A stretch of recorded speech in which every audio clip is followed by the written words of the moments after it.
It's a little after 6, so I'd like to call the meeting to order and get going on things. So the first item on our agenda is a consideration of a appointment to the Conservation Commission. The Conservation Commission has a vacancy for a term ending in 2027, and we have an applicant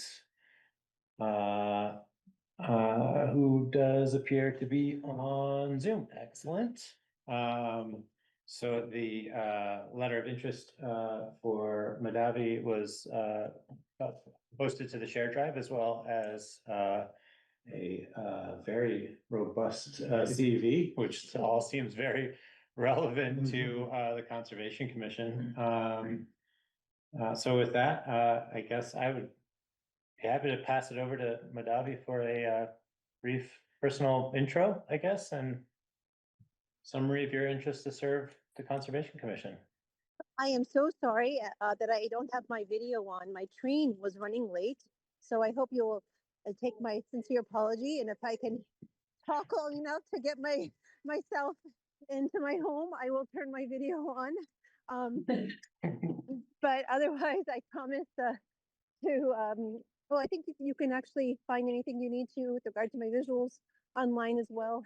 But I am very interested in joining the Conservation Commission for a couple of reasons. One, I'm living in Vermont principally because I have an interest in the environment. I live in Calais and Adamant, and I would definitely like to learn more about what the Conservation Commission can do. I've learned just a little by talking to the committee a little bit over a week ago, and I think that maybe I could be useful. My primary reason to put my name forward is because I'd like to just get involved with the town and be of service. Well, thank you very much for the intro. I mean, I think certainly your resume and body of work kind of speaks for itself, and I certainly don't have too many questions about the relevance of that work relative to the Conservation Commission. I think from my perspective, at least, one of the big parts of this type of service is the ability to kind of work well with the group and contribute to the group's work. It sounds like you've had an opportunity to attend one of the recent meetings. Is that right? Yes, it is. And you mentioned that you're a resident of Adamant. Are you a full-time resident of Adamant, or are you part-time? I would like to think of myself as half-time because I'm there every week, but I right now I presently still have my duties outside of Adamant. Sure.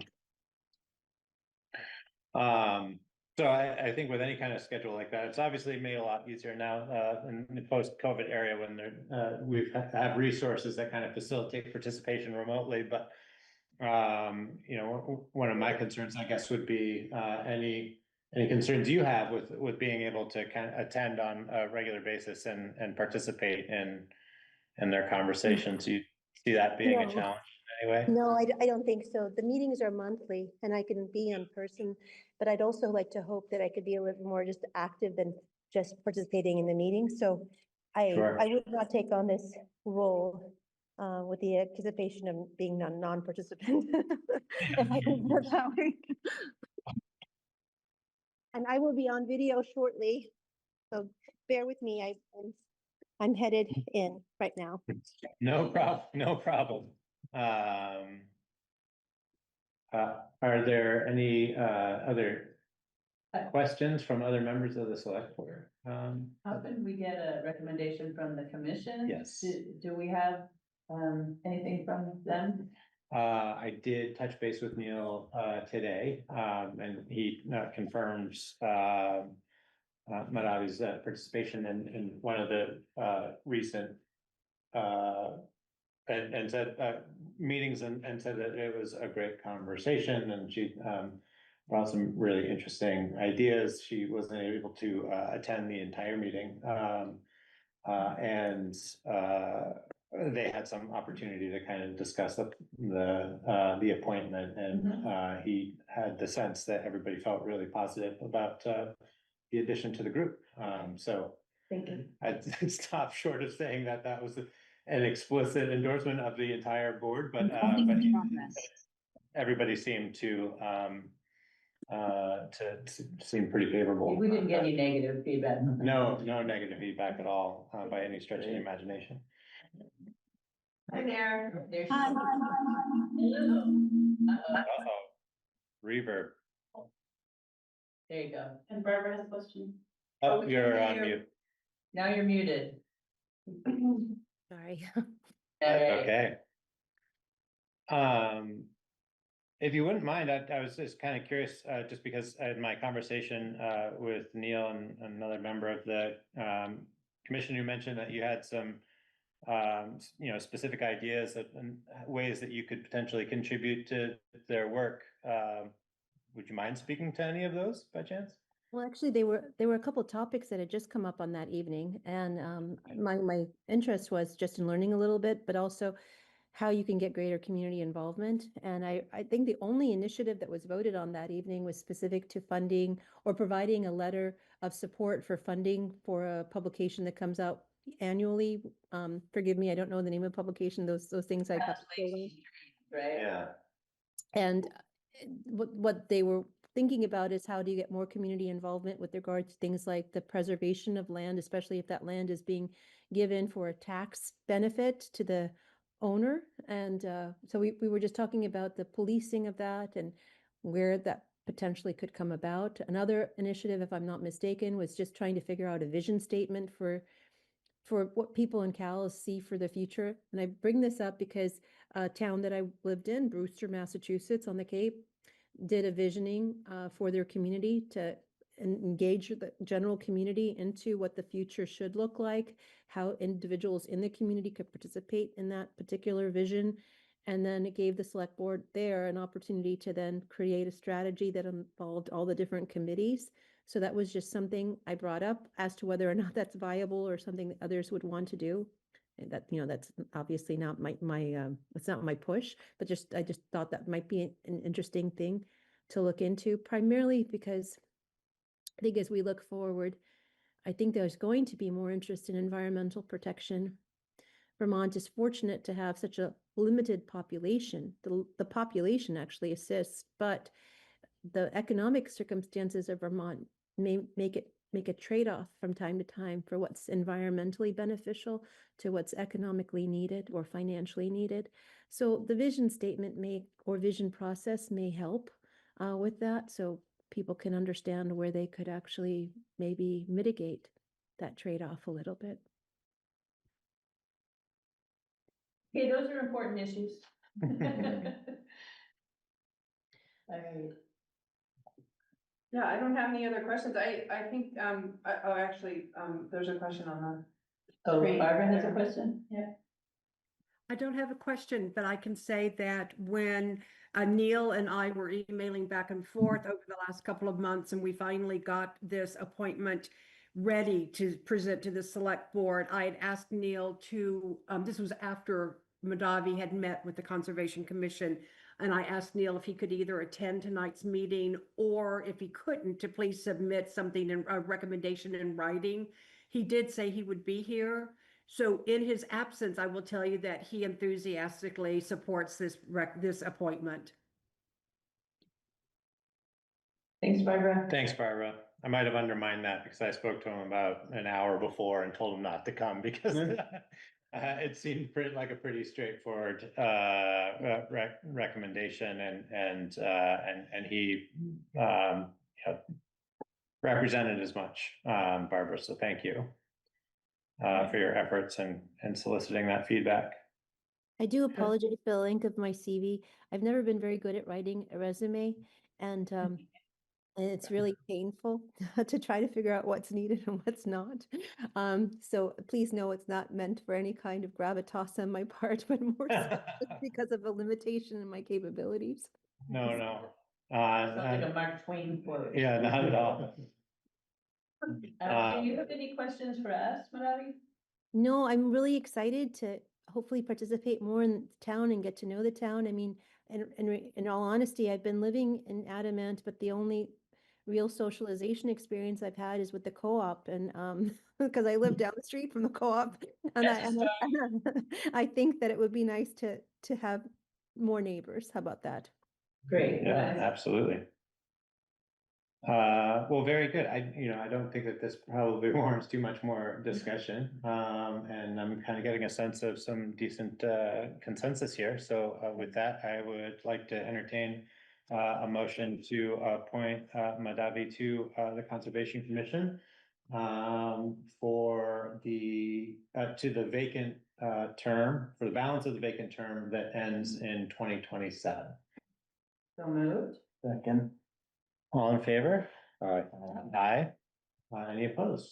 Doesn't seem, all right, very good.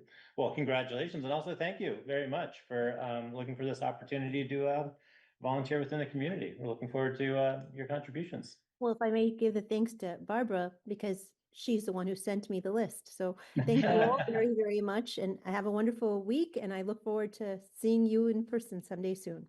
Cheers. Thank Thank you. you. Thank you. Bye. Bye. All right, well, thank you, everyone. The next item on the agenda is town meeting plan with Gus. Gus confirms you would be here. He's not Okay. Here now. Should we move ahead to local hazard mitigation? Because I see James is here. I think that might be Keith. Believe it. Keith Coven, CV, RPC. Yeah. Keith, can you hear us? Yeah, I can have a very Okay. Okay, great. good Well, internet I think connection. I think that makes good sense. So if you guys So can why don't we? hear me, we can at least have station. I just well, He's cutting in and out. Keith, you might be cutting in and out a little bit. yeah.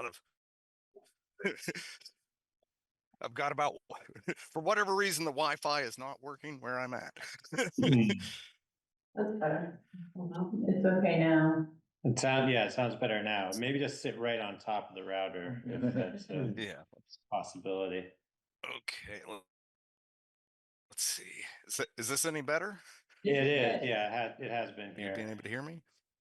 Yep. Okay. Yes. We put together a proposal, a local hazard mitigation plan for you all. Mhm. I definitely we're not sure what's really what's going on with FEMA at this time, but under the state's ERAF program, having a valid LHMP definitely gets the town more money, but that requires a FEMA activated disaster. So in the current how that would work.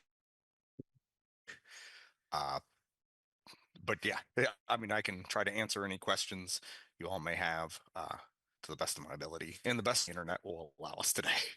Yeah.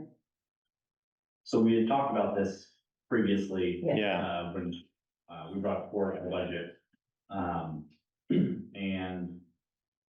with the current state and federal climate being rather up in the air, and knowing that there's going to be a lot of towns that have to update their plan this year.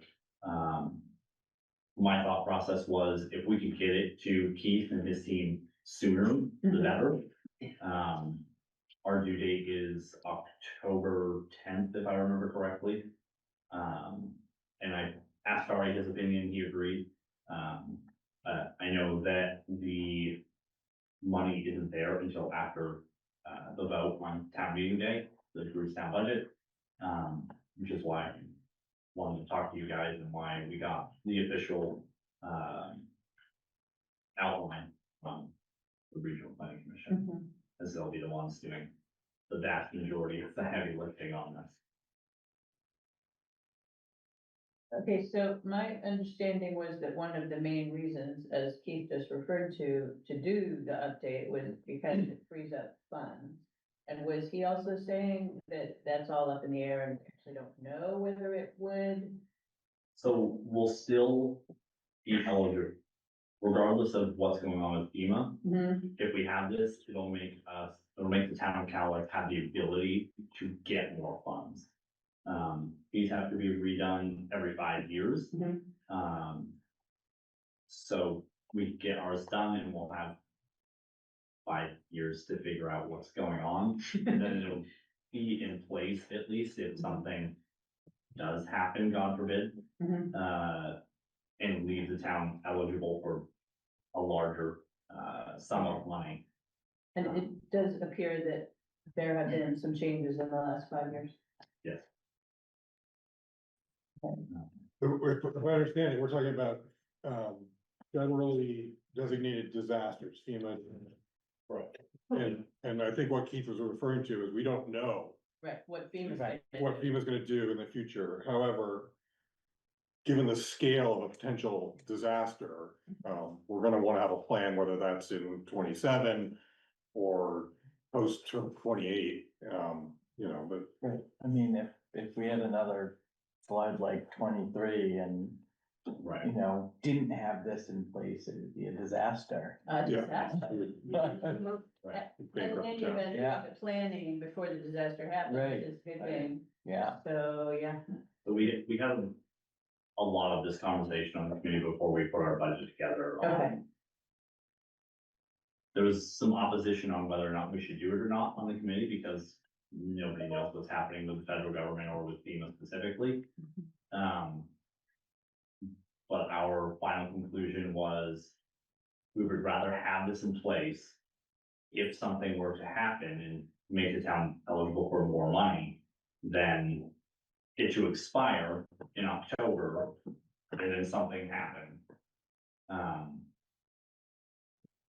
So we thought it was better to have it and than to not have it. Okay.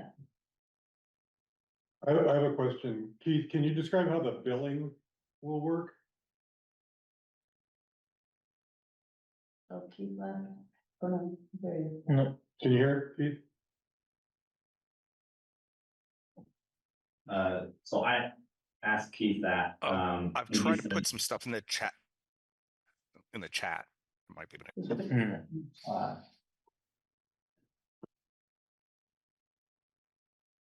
You will read that? No.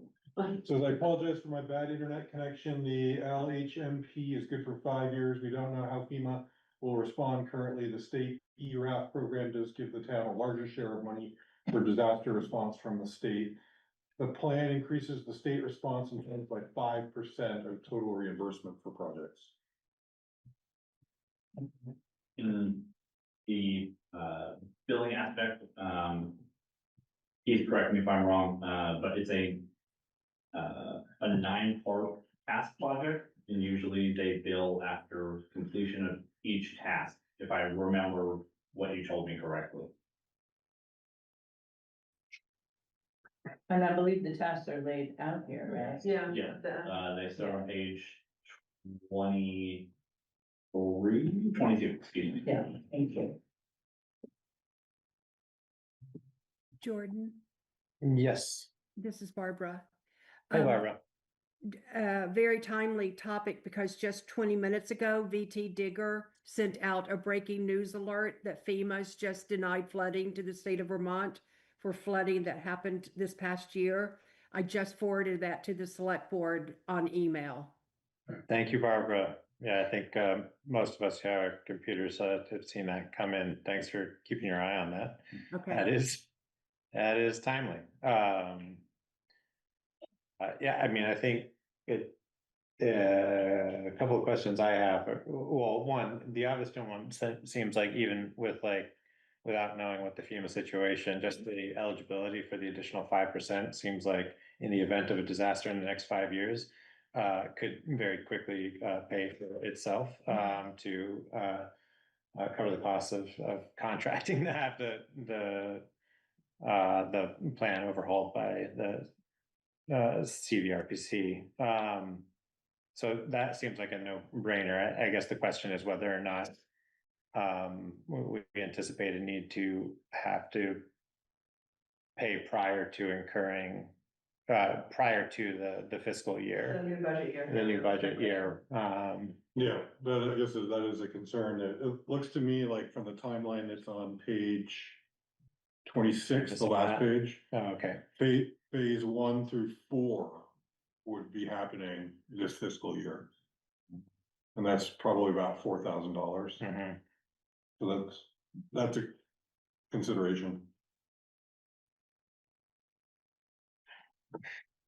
And since that's in the budget that we have, I imagine that would be something that we could reallocate to ourselves once we're once we're in the new fiscal year, right? If we wanted to exercise the fund balance to get I'm gonna pay it back. and then pay it back. Yeah, it's all coming out. All going out of the same general fund. Yeah. So at the latest, we have to have it to them middle March, like right after town meeting day. They just sent out an email about that. Okay. So we would still be in current fiscal year, unfortunately, but. Yeah, we were just saying, James, that it looks like from their table that the fiscal year goes through June, so Right. steps 1, 2, 3, and 4. Right. Right. There's more that coming up there, I think. FEMA generally refunds 75% in any disaster, with the state automatically providing 7.5% with the state for NFIP, LEMP, LHMP, and bridge and road standards, getting you an additional 5%, and river corridor getting an additional 5% to max out at 17.5% from the state. Woo. I can say the 23 flood, we are set to receive 98.5% or something like that. It's incredible. So as far as the plan itself goes, CVRPC is the one option that we have as far as getting a consultant to help us out with the I plan. mean, they're the primary ones that do it. They do it for pretty much every town in the area. And, Yeah. and talking with other people I know, most regional planning commissions in general do it across the state. Okay. It's an area of expertise. Yes. I was curious on the list that they have of prior plans they've done. The most recent one is 2021. Have they not been doing any for the last 5 years? That is not a question I can answer. Okay. That's Oh. page 14, list prior plan, LHMPs they've done. This could have just been.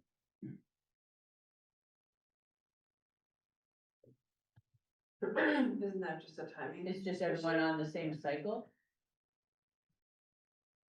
Also I seems don't know. crazy.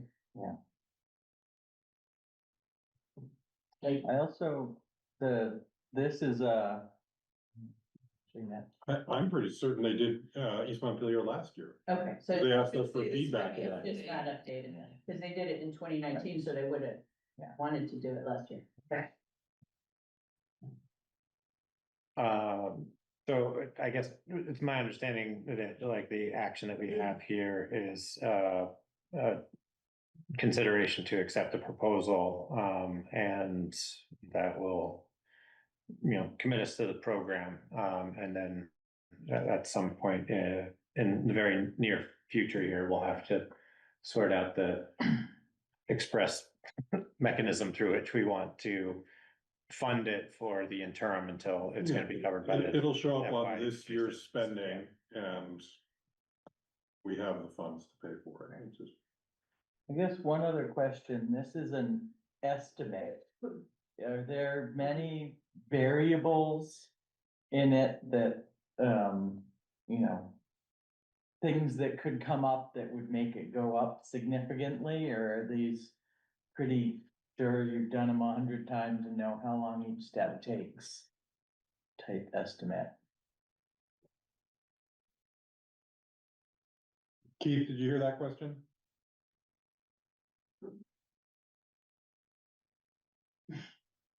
We love our technology. I do remember in one of the conversations that I had with Keith is that Keith agreed that there is always the possibility that it could go up, depending on if they, and just on oddball roadblocks. They did our last one, with the assistance of the Emergency Management Committee here. And like I said, they've been doing them, so obviously it's hard to predict what could happen. But assume that it's gonna be, I hate to assume, but Yeah. I feel like it should be pretty close.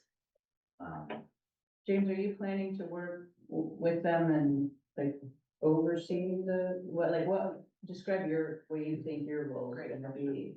So the committee will assist in however we're needed. I'm gonna be leaning a lot on Nick because he helped the last time around that they did this. As to exactly what our committee aspects are gonna look like. Obviously, it'll involve, some resource lists and contact information that we'll update ourselves. And then we've started working on, different emergency plans, emergency procedure plans is what we're calling them. That I'm sure could be applicable in this situation. We just updated the LEMP last year, that has some new information in it that we'll probably provide. And we're going to be starting to update that form, at our meeting next week. Because that has to be done every year.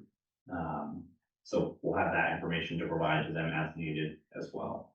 And then, yes, I plan to make myself as available as I can to assist Keith and his team with that. Because that will help obviously in terms of keeping the cost down if you're spending more hours, right? Try to. Well, and he said, We've done one as short as 3 months. At worst case in flood of 23, plans took about 100 hours.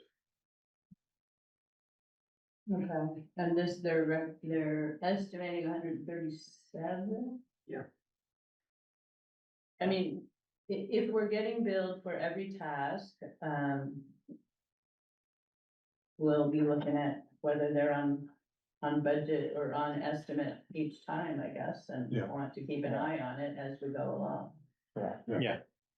That last comment indicates they're pretty conservative in their, in this Yeah. proposal. Yeah. Right. Are there any, other concerns or potential objections to, engaging with the RPC, for the scope work? I'm not hearing any. I guess we're gonna easily done. So, thank you, Keith, for, He's going. He tried. you tried. Well, James, thank you for all of the James, independent and solo work you've done on this. No, thank you for staying on top of this and jumping on top of this. I know this kind of came a little bit out of left field and it's something that we really just need to address. So I guess I'd entertain a motion to accept CVRPC's proposal for preparing and performing the update to our local. local, LHMP, and having that prepared in time for, I guess, the March deadline, the submission deadline, or is that their review and then we have to have it by October? So our deadline to submit it is October 10th. That is submitted to the state and then we'll be safe as long as we get it to the state by then. We have to have it to the Regional Planning Commission no later than the middle of March to make sure they have enough time. this proposal. We have to have what? Our current local hazard mitigation plan to them I see, no later than mid-March. I see. for them to get started. Correct, my apologies. Okay.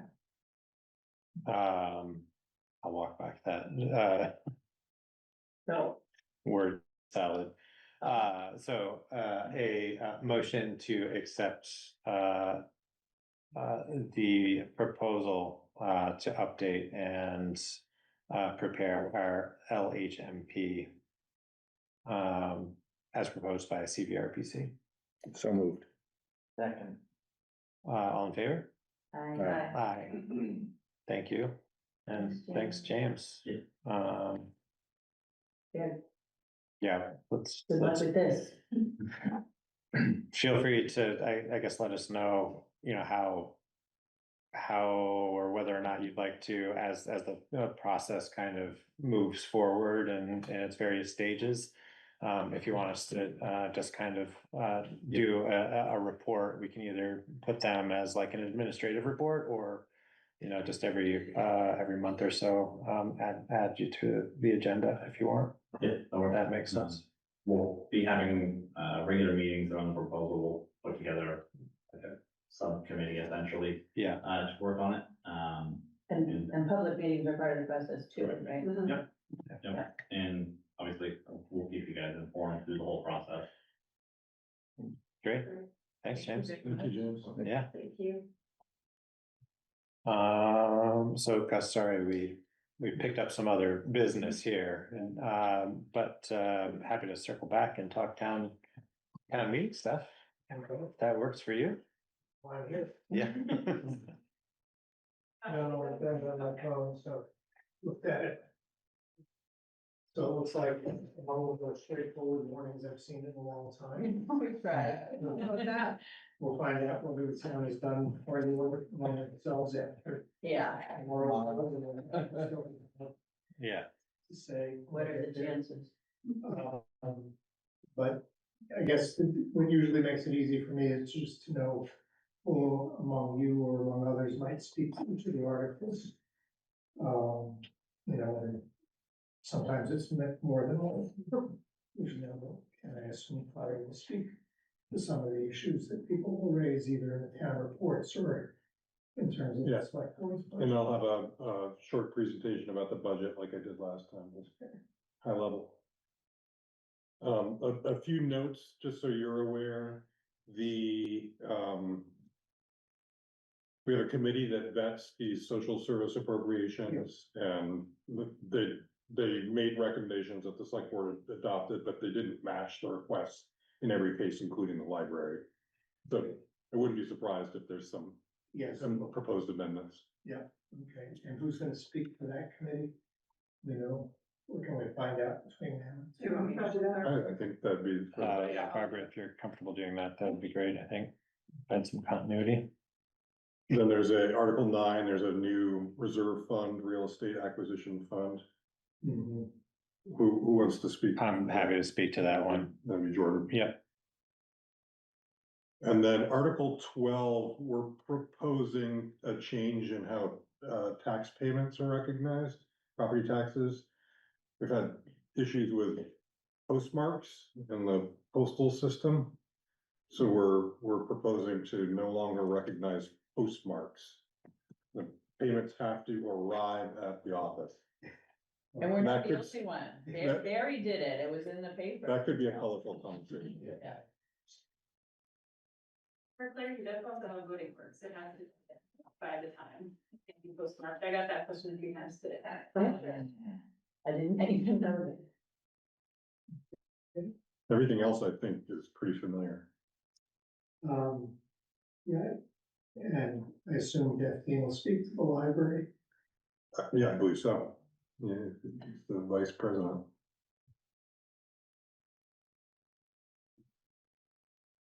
Okay. Just so I know, are there any big increases for the fire departments, or is that pretty much in line? They're reasonable, they're 5% range. Okay. It is. And on the social services article, are there big changes from what people asked for? I would say we, the Montclair Senior Activity Center went down from the original ask. Okay.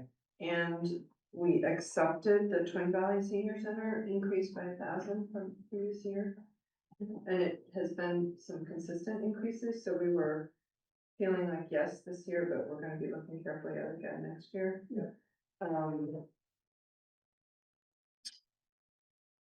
A couple were, I'm trying to remember, People's Health and Wellness. And another one, Barbara might be able to correct me, had, missed the request last year, so they weren't, it'll show a blank. Right. And so I think it's Mosaic maybe. Anyways, there were two that were, you know, people are looking at the budget and comparing it from year to year, they'll see that, there was a blank, and I can explain that. Well, I think one of them accidentally decreased their request last year, Oh, that was, and then they bumped it back up to what it had been 2 years ago this year, but I don't remember who that was. yeah, I'll have to look at my notes, I did not.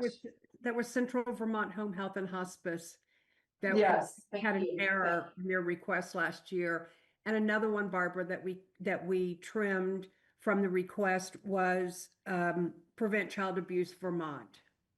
Correct, right, which was a new one, right, Barbara? That's correct. Yeah.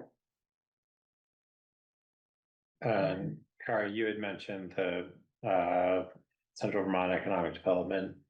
Yeah. Which is kind of going through quite a situation, it sounds like, and maybe potentially. So I. closing. But They're not, they're, okay. Okay, They're being supported by the state to stay in okay, operation. well, that's good news. That's from a board member. yeah, And, the state has no interest in them not existing. I can see that. yeah. The state very much wants to support Central Vermont. To have that incredibly vital organization, Yeah. despite their challenges.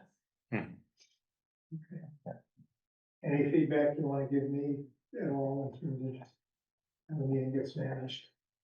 Or how it's managed? Just keep everybody from going off the rails, I guess, right? Like you usually do, Gus. I mean, Yeah. that's the real benefit. I mean, I think it's hard not to go into the weeds on just, you know, how the national discourse kind of inflames any of the local issues and behaviors and that sort of thing. And we've got our own, you know, fairly acute pieces of dialogue that are unfolding right now in the community. I've always appreciated your ability to kind of respectfully give folks the airtime, but also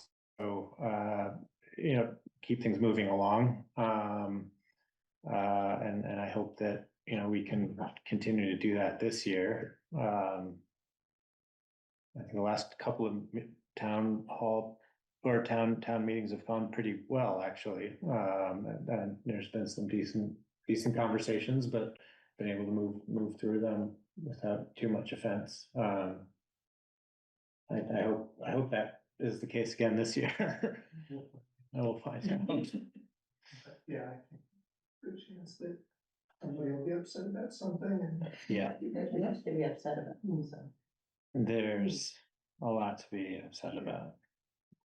But that being said, I wouldn't say that there hasn't been anything too acute, other than a handful of obvious ones, that we're anticipating. Is somebody doing lunch this year? Yes, Friends of Calais is doing the lunch, Barbara's organizing. Thank you, Barbara.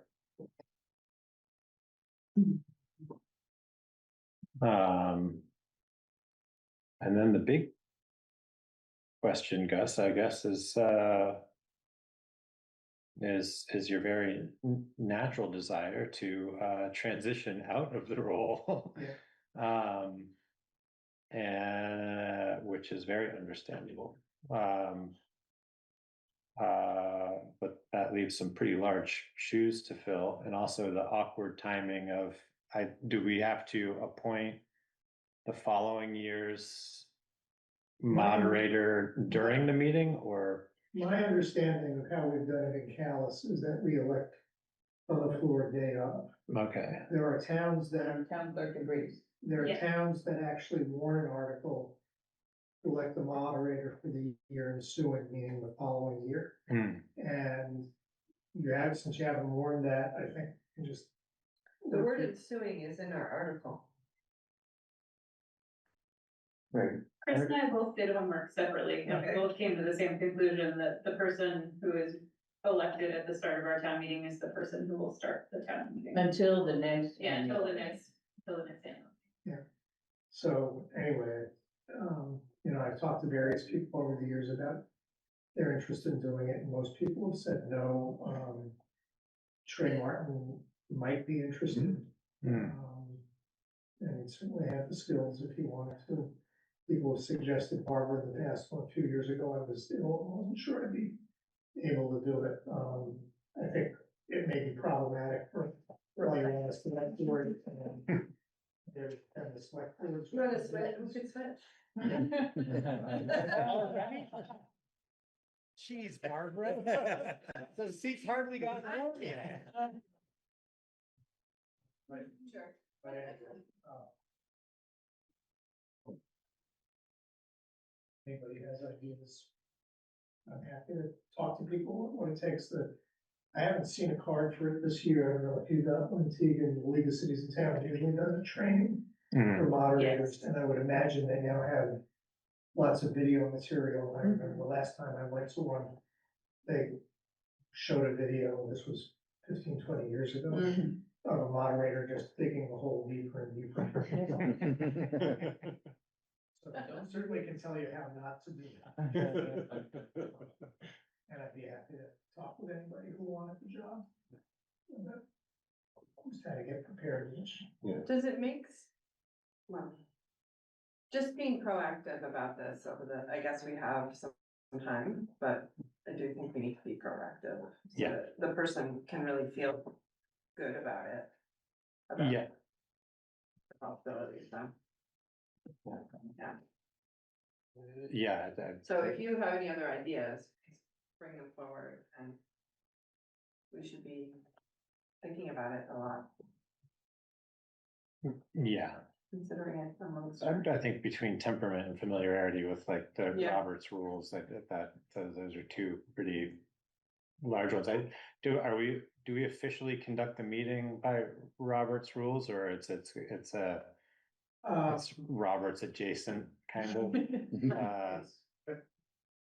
What, Can't remember the phrasing. Bill Russell used to say, which I tried to repeat, and Yeah. took it from him having watched the legislature and supported him, is it's Robert's rules as interpreted by me. Yeah. And as you all know, the chair's rulings can be modified by a vote of the body, so that, Sure. Right. you know, but that's the, David could probably job. Thank you, Bill. We don't have to cast about in the meeting.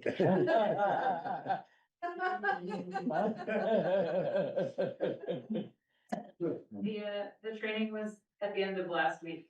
But it was an all-day training, it was only $28 and included breakfast and lunch, it was a bargain, so. Wow.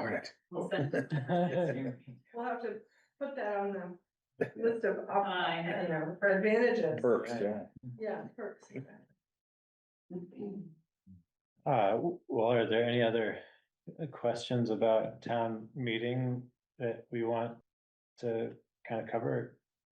Guess this is old hat for you, so, Yes, do you- we'll be doing the mic running, this new 32 kids again, so Okay. they will, that's taken care I do think the school vote might, you know, that someone is gonna bring it up and want to have a conversation about that, and that will. I could also see people saying, can we talk about what the plans are, for the voters to close the school, what's gonna happen to the building, and that could.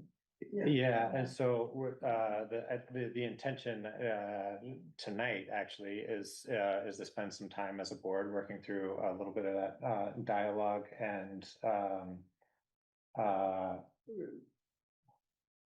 identify individuals who may have the time in the coming weeks to do some very initial information gathering about what that looks like relative to the aftermath of the vote, or the outcome of the vote. And I think what the other item that's kind of for discussion there is, you know, whether that scope of work would warrant setting up an ad hoc committee. So I think, you know, relative to tonight's conversation and the next meeting, I think we should have some pretty good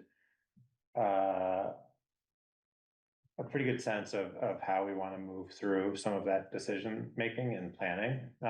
So my sense is that one way or the other, acknowledge that the town has a plan to form a committee, and then that is going to be the space for kind of working through that dialogue more specifically. I mean, I think the goal would be to let folks kind of express the concern during the meeting, but try not to get into the specifics and hypotheticals and capturing all of that at that point in time. Yeah, I understand. Yeah. But hopefully we have more specifics about like Point to what the group process. is and what the process is gonna be And key and how to questions. participate, how to participate in that planning process. And we'll spend more time on it at the next select board. At the meeting, next select board Yeah. meeting. Or not. If warranted. Yeah. Yeah, Yep. very good. Well, thank you, Gus, as always. Yeah, thank you very Sure. much. Well, thank you for being here all year round. This very occasion. Much appreciated. So we'll close that item for now. Move on to the Friends of Calais Town Hall. Any questions or no? Oh, I'm sorry. Do we need to do that? Up to you, I did draft a response about the school facility, that would be one. Yeah, yeah. Yeah, that seems like points to consider. I think my thought would possibly be to take the first and second bullet out, only because I think it's gonna be too raw. We don't know what's gonna happen yet. Yeah, let's just appoint a committee and go from there. Okay. Just, because we don't know. Be wide open. So we're contemplating a scenario where the vote is yes. And the town needs to take next steps. Mhm. So then we would, we wouldn't be ready to say anything substantive other than there's a lot of possibilities out there. People have a lot of ideas. We need to put a committee together. Plus, the school district has to release it. They have to say they want to get rid of it. They could hold on to it for a year or two, Right. There's They've still been questions, there's still insinuating unanswered Yeah. questions. that they would hang on to it for a couple of years, but if they do decide to sell it, offer it to the town, the window, I believe, is just 1 year. Yeah. So sort of the idea, I feel like it's worth starting that conversation regardless. Yeah. Cause it's gonna take more than a year Yeah. to figure out a plan. Yes. So it might not sell. If the year passes and then it goes on the Right. market, I don't know if it's gonna get snatched up immediately. by Right, the- it's true, it can be offered more than a year, but it has at least a year. Alright, so this is an internal document just for us, right, Karen? That's the idea. I did have a question, and I just wanna make sure I'm understanding it, as is down on page 5. She's talking about, people might have concerns about what we've done with the highway department, the first chunk on page 5. The second bullet says, we certainly do overspend on equipment, and I was No, wanting to make sure that that's not what we wanted to say, right? no, we don't. Okay, I was like. No way. I saw that too, and I went, it's true, but. Been heavily. Well, like, equipment is expensive, Yeah, right? Yeah, it's not, I Alright, but we- wouldn't say overspend. that's Yeah, not yeah. right, but it's expensive, yeah. All right, thank you. Just You might use the word best. better even. Thanks. The other, Thank you. this is helpful background for thinking about the issues that might come up. I do think the context of how the state funding distributions relative to the road budgets and road programming is going to play into that a little bit, or a lot of it, depending You're on thinking about the state transportation fund? transportation Fabulous. funding and Incredible. What, That point about. the VLCTs summary? Yeah. yeah, that was the VLTC's summary really of pushing their that. like legislative stuff that Kari had copied in there, and yeah, it's significant. And I'm actually kind of surprised that it hasn't been more top of conversation relative to the school funding and school budgets Yeah. over the last 3 years. I mean, I remember seeing that a couple of years ago, and why that's not front and center every the school budgets have been cutting into those, and that has been leaving a lot of money off of the table. And I think it's interesting that this is all now starting to coalesce around other conversations in other communities about, you know, declassifying roads, et cetera, et cetera. I mean, we're gonna have to start rolling through that conversation pretty quickly, and we're gonna be talking about class 4 stuff later, but there's gonna be an opportunity, I think, to drill down on that too, a little bit. At town meeting. Because I think as a select board member that through this whole school conversation, that continues to be kind of an area where I would like some direction from the constituency, like how the vote turns out is going to impact how we also then need to make decisions around funding services, and keeping tax rates under controls for our immediate constituency. So, and this is one of the primary line items in our budget. Absolutely. Yeah. And it's a really interesting topic because on one hand, it's like, it feels like so foolish to leave federal money on the table. And here we are as a town, we're giving up 2 grants Yeah, because we don't have the match. Yeah. Right. Losing a lot of leverage. But those are the kinds of decisions we're left with at this point.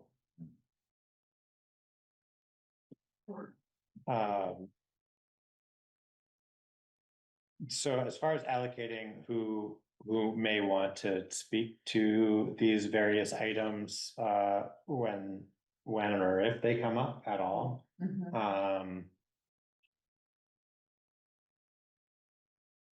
I think the big questions are going to be school appraisal and highway budget. You know, if I'm just gonna, Yeah. you know, be real anecdotal about what I would anticipate questions about. I'm happy to take the lead on both of those. Did folks see the update on the appraisal questions? Because there is news in there. Tegan called and got a positive response in terms of them being ready in April, so. Good. I'm actually happy to take the road stuff. Okay. If we want to just try to divvy it up a little bit Yeah, more. that's fine. I'm happy to speak to that. I'm comfortable operating in that kind of subject matter, less so with the tax payments and appraisals. Yeah. Okay. Anybody else feeling particularly you know. Capital spending. To either Kari or I, or. No, okay. Volunteers and committees, anybody want to make like a really strong plug on volunteers and committees? Are you going down the list of articles or? No, these are Anticipated questions. anticipated questions still.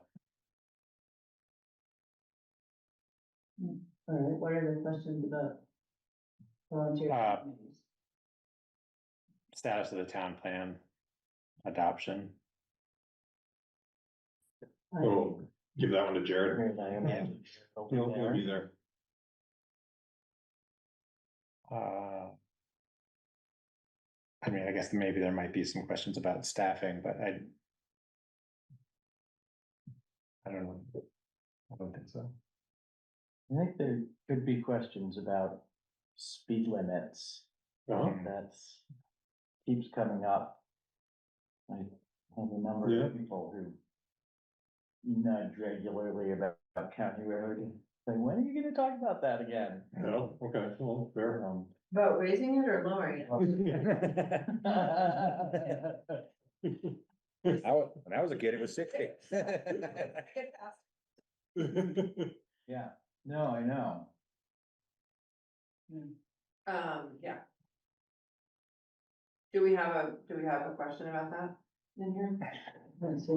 There was something on there. There's about a it. general question about, Speed limit change Yeah. processes. the process we use, Yeah. exactly.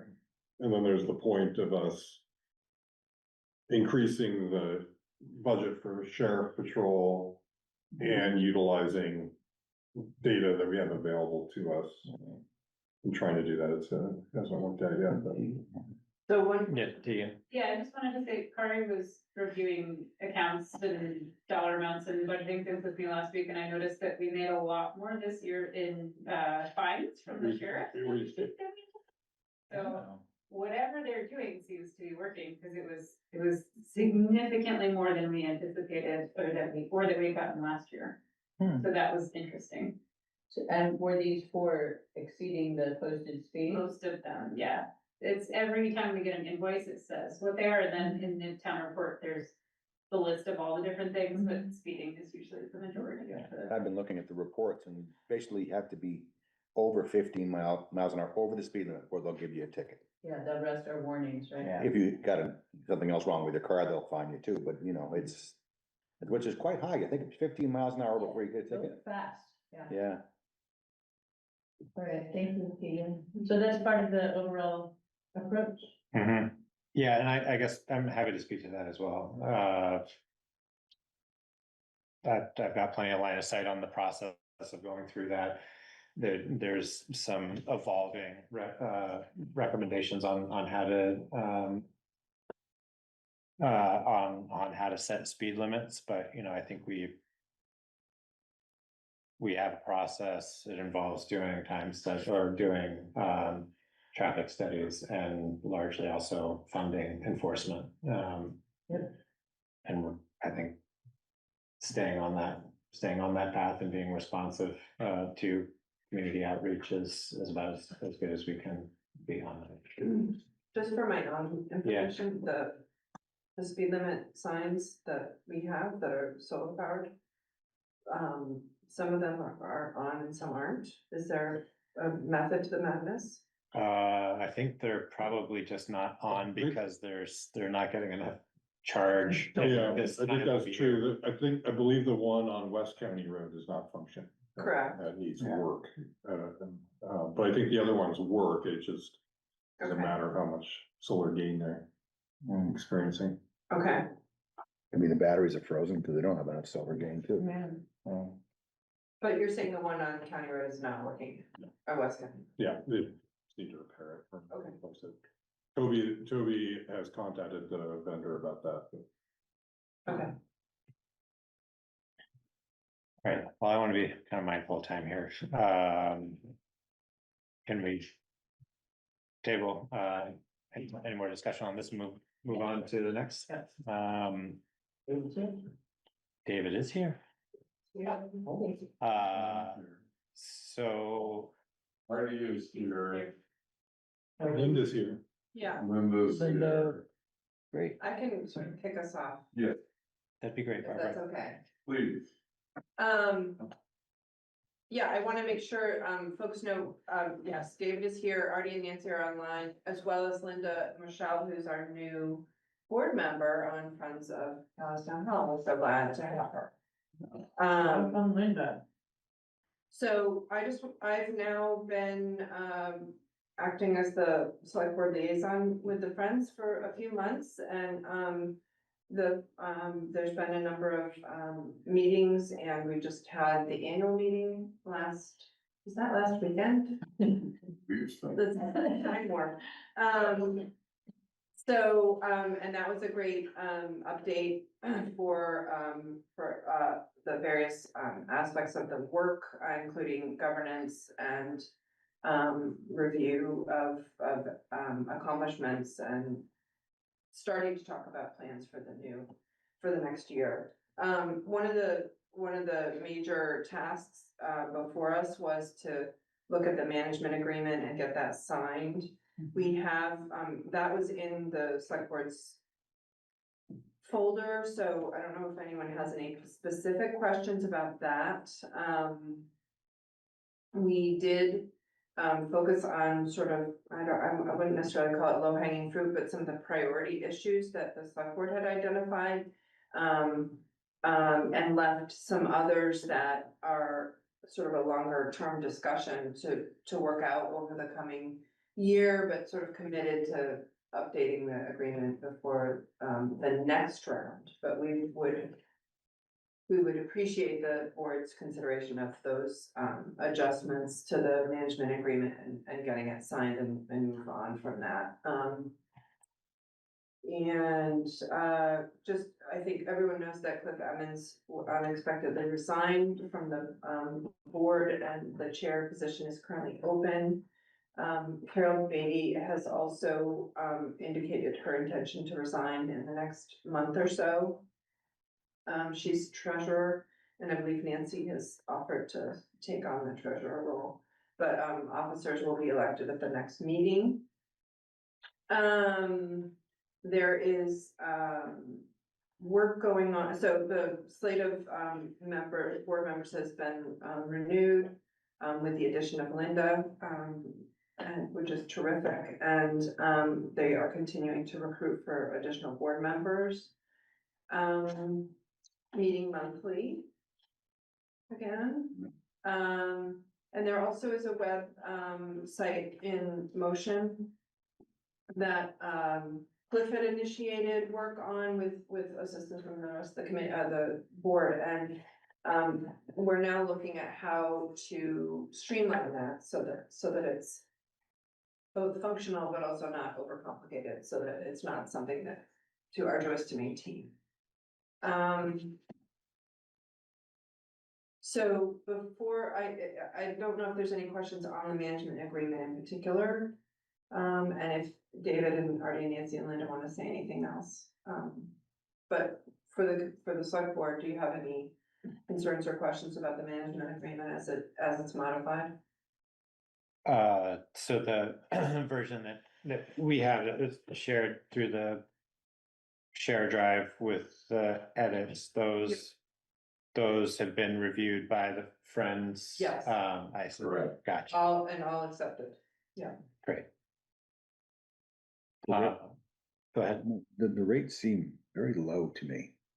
$50 for a whole day just seems like a, We definitely agree that the rates structure, actually the whole structure is quite complicated. And there's an intention to look at it and review that for this next year's agreement. okay. So, but your feedback is that it's I mean, too low. you couldn't even get somebody to clean it for, 3 times that. I mean, it's, yeah. That's the first I've heard that it's too low. Okay. Well, there's What are you hourly, looking at? There's a lot of complexity to there's it. hourly, and then there's, Downstairs common area rental, Calais residents, $50 per day. yeah, and then there's hourly, and then there's That's what confuses me. There's an hourly and then there's a per day And then amount there's as the well. downstairs daily. My understanding is that's an add-on, if you're renting upstairs for. If you're looking at $40 an hour for 9, yeah. 4 hours. And you wanna also use the kitchen. It's a $50 add-on. You might want to clarify It that. doesn't say that, so Yeah, let's clarify the rate. So. that's cheap living. Get I read it feedback for a on month. The rate structure, we probably will be investigating this in the, in the coming months and bring it back to the select board to communicate what the proposal is. Yeah, Okay. that was my, I believe you're correct, Artie. You're Yeah, a little we're- more familiar, Yeah. yeah. We're gonna probably totally revamp those. A lot of those rates were designed or were thought about, created before we had the quality of the equipment that we have in there. Those rates go back quite a ways. I think the intention is to, from the ground up, redo all of those, keeping them affordable, but also realistic. So I wouldn't put a whole lot of, those, they're going to get reworked. Okay. Okay. Pending. Yeah, I mean, one of the things I brought up is that, just one day at the Old West Church is 600 for, is Yeah. for outside, for an outside of Calais resident, but, there's a lot of variables in here, so, and as you know, there's some events that go on for a 2-week period, so there has to be some way of looking at this where there's, one-off and longer term and all of those things. So there's a reason it's complex. But there's gonna be an effort among us to try to figure out how to make it less complex. Is there a rental agreement already set up between the Friends and a potential renter? What they can do and what they can't do? There is a rental agreement, yes, a Okay. separate rental agreement. Could we see that too? Sure, All right. I'm happy to bring it back to you, but that's Okay. another item on the list. Okay. Because Bill, it has that rate structure in it, right? Mhm. So it needs work. But I think what's exciting is that the Friends have really done some great projects already this year, or, in the fall and through the fall. And I think some really sincere enthusiasm about taking the organization forward. Especially with a new member, Yeah. and hopefully some additional folks coming. And Bill, if you look on the town website, under town hall, there's rental information. Okay. And I think, one of the points that, I see Barbara's got her hand up, so, just one point here is that, one of the main issues, or one of the concerns was that the select board had was access, making sure that the public had access and that Calais residents, understand they have access. And I think that's shared by the board members, that everyone wants to make sure folks understand that and that it's available and, ready for use. So I think that the spirit of the agreement is very positive and very, I think we needed to do some catching up among all of ourselves of, where we were and how did we get here, and, I think it's been very positive. Barbara?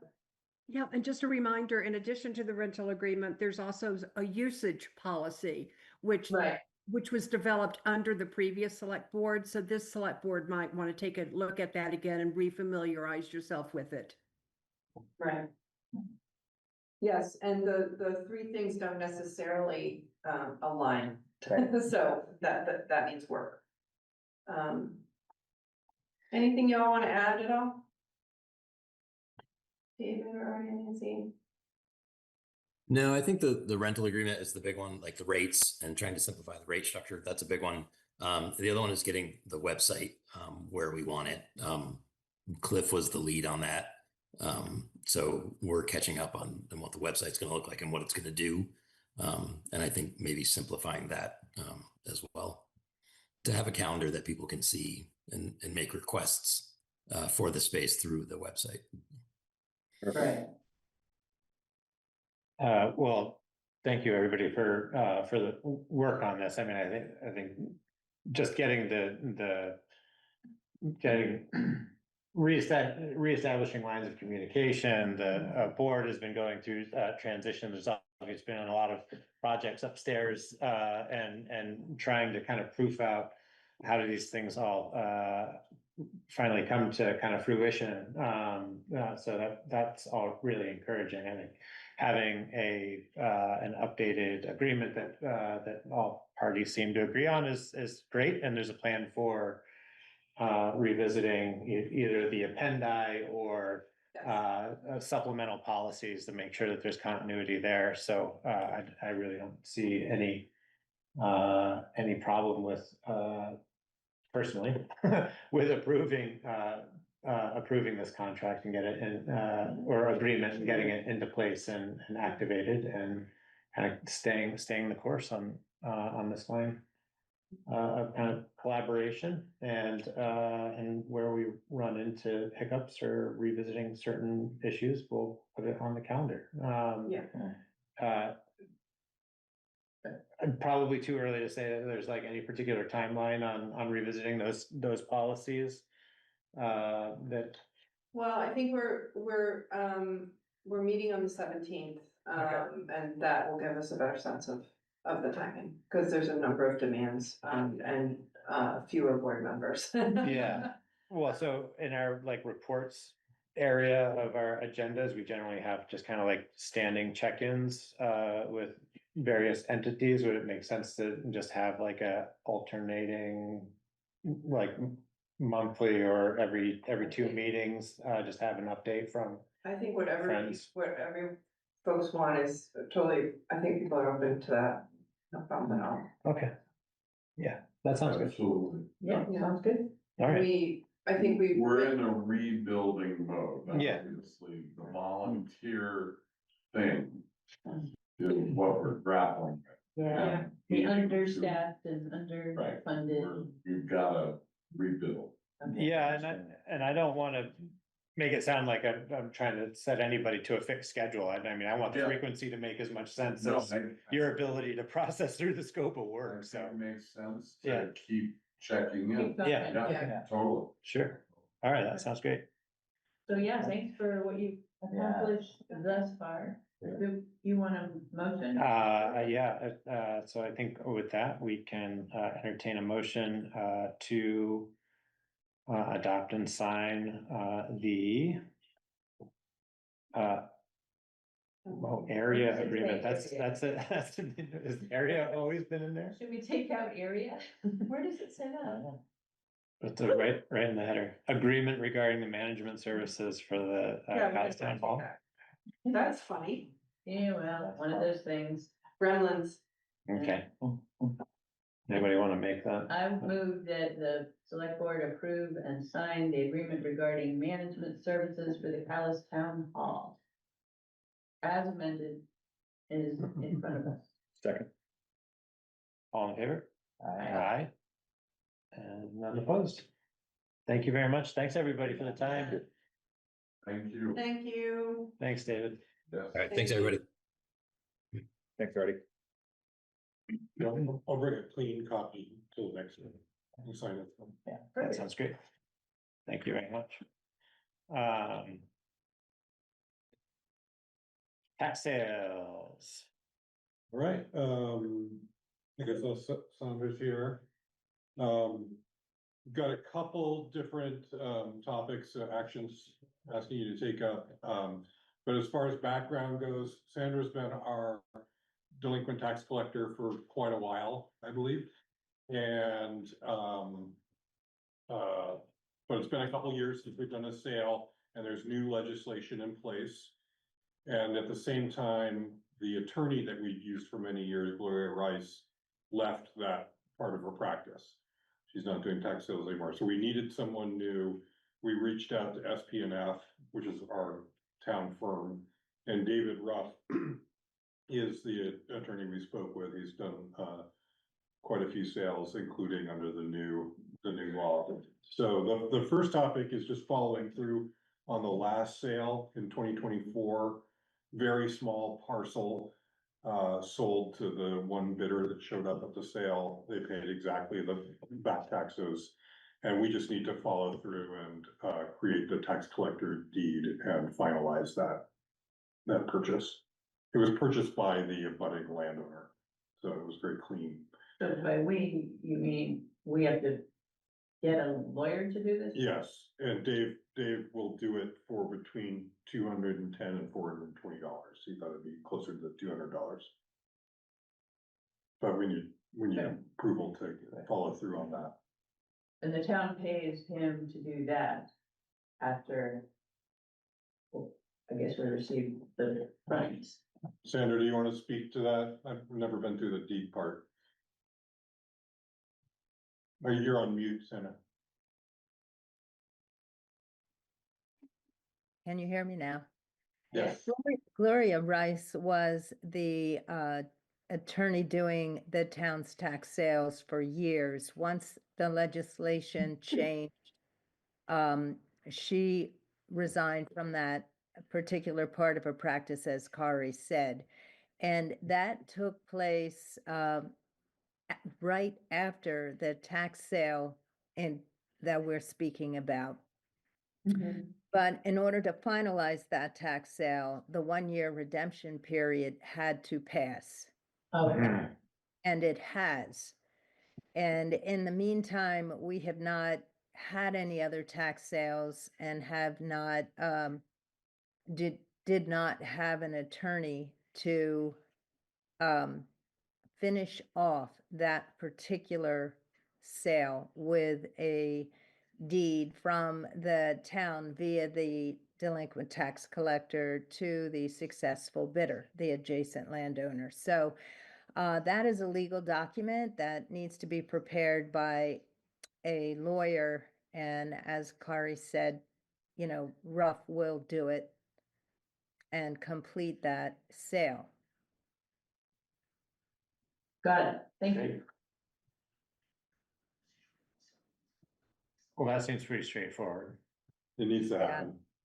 Yeah.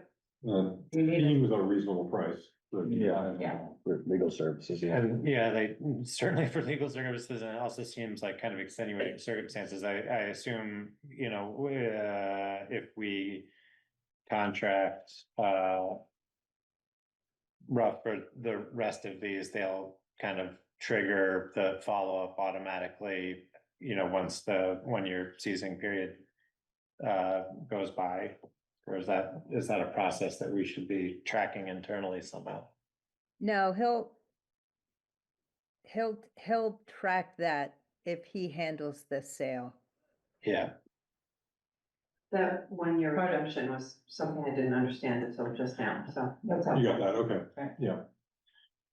So yes, we don't have to vote on that, do we? Go ahead, okay, great. So the second issue is initiating the process. It's a familiar process, but somewhat updated because of the new legislation. We have 3 properties that are eligible for tax sale at this point. Our goal is to not sell them, to have the residents come current with their taxes. And I appreciated your saying. But as time passes, that becomes more difficult. So the sooner we can get their attention, so to speak, and have them respond and engage with us, including starting a payment plan with Sandra, the better. So we're in agreement that we should really start this now, because it takes 4 to 5 months if we see the process through. I don't know if you read the memo, he estimates about 10% of these go to actual sale. Yeah. And 60 to 70% respond to the first letter that they get from attorneys. For some reason, that carries more weight. Okay. Oh, the attorneys instead of the delinquent tax collector. Yes. So Sandra, I'm assuming you've tried to reach these people and tried to reach out and do a payment plan, and are they not responding at all, or what's? They are not responding at all. So I send out bills every month.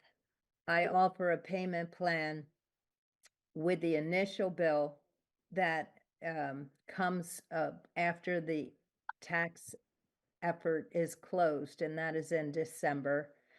And thereafter, every month, they receive a bill and they are invited to make a payment plan.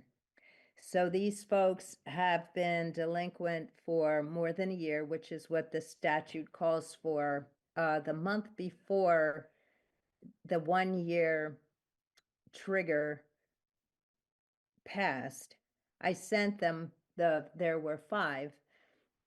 I sent them a letter. One responded and cleared up the 2024 taxes, but the other 4 did not respond at all. So I have no communication from the parcels, the 3 parcels actually that are eligible for tax sale. And I must say, you know, they have been on my list before. So since I did not get any response from my letter, I really do think that it is worth the town's time and money. It's not terribly expensive to get a letter out to them from the attorney. That really seems to work. When Gloria took over from the delinquent tax collector, she was able to get their attention, not all of them, but a good portion of them. And David feels that he has a great deal of success with his first step letter. So, you know, we don't want to take sell their parcels. We Right. just need them to engage with the community and get themselves straightened out and move forward. So sometimes this is what it takes. Okay, thank you. That's helpful.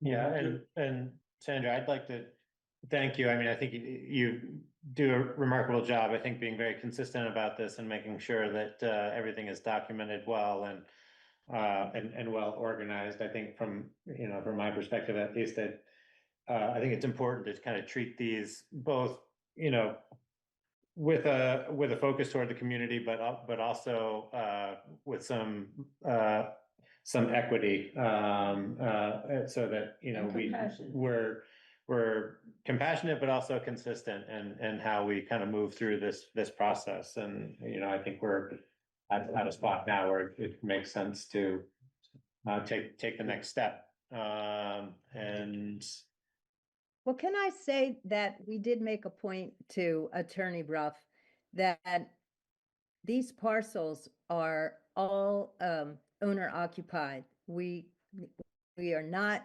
looking at a landlord situation, which evidently he is very familiar with. And so these really are our community folks. And as Kari said, the numbers here,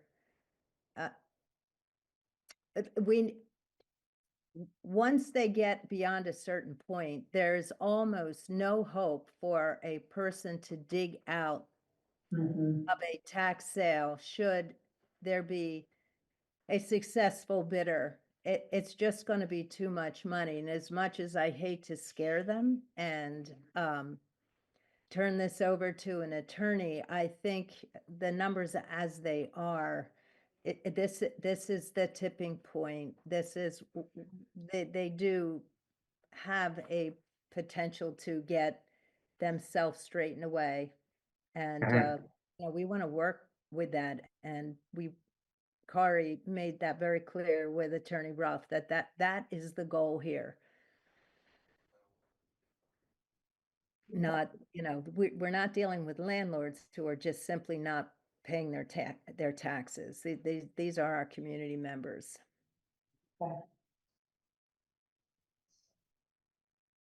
The other thing that was encouraging was that the attorney is able to keep the expense to the town down by heavy use of paralegals, and then there's up to 15% of the proceeds can be used to offset expenses. So we were concerned about that, but Is it limit the town's expenses to 100 to 200 per sale? Yeah. Yeah.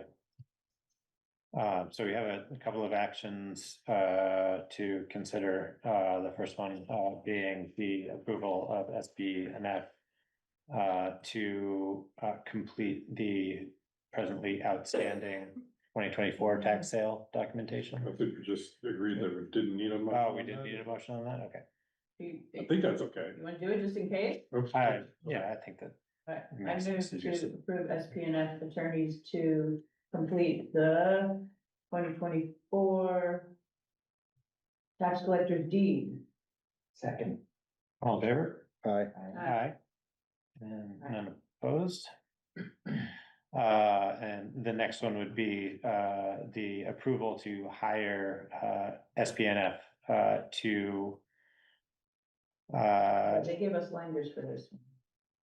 I think it's at the bottom. oh, I missed that. I'll do it. Yeah, please. I move to approve SPNF attorneys PC to conduct the town's tax sale process and commence in 2026. Does anybody want to second that? Second. Second, sorry. Great. All in favor? Aye. Aye. It was so mesmerizing. Yeah. Silence. Kari, And- can I just ask a question? Kari, I don't recall if David, if Attorney Ruff needed the parcels that we're going to turn over to him, specifically noted in that motion. I do not recall. No, he gave us the specific language. It's in the 16-point document, so I think we're Okay. good.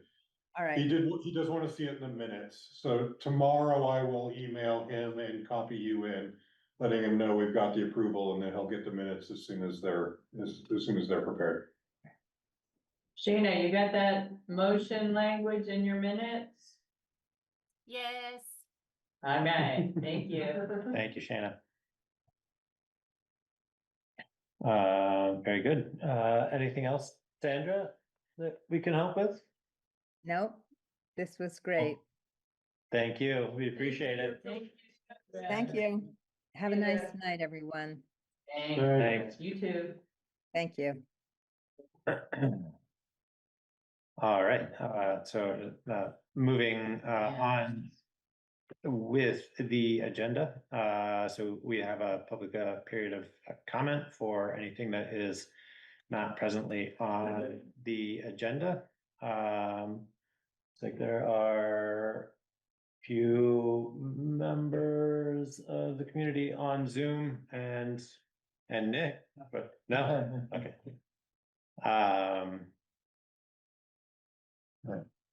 Not seeing any hands raised for public comment on Zoom. So with that, I think I'd like to kind of keep rolling. It's okay. And On track. back on track. Nice. Class 4 road maintenance. So this is kind of a continuation of a conversation that started a couple of weeks ago with the consideration of the sanding on Apple Hill, which was, I think a good community dialogue and certainly informative for the select board, and identified an opportunity to maybe, do a litting better job keeping track of what we say we're gonna do and why we're gonna do it, and documenting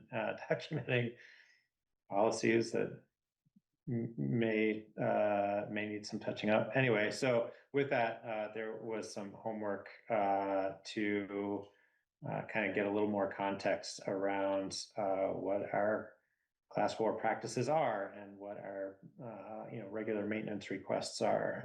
And so Kari had put a lot of that context that was gathered in the share folder.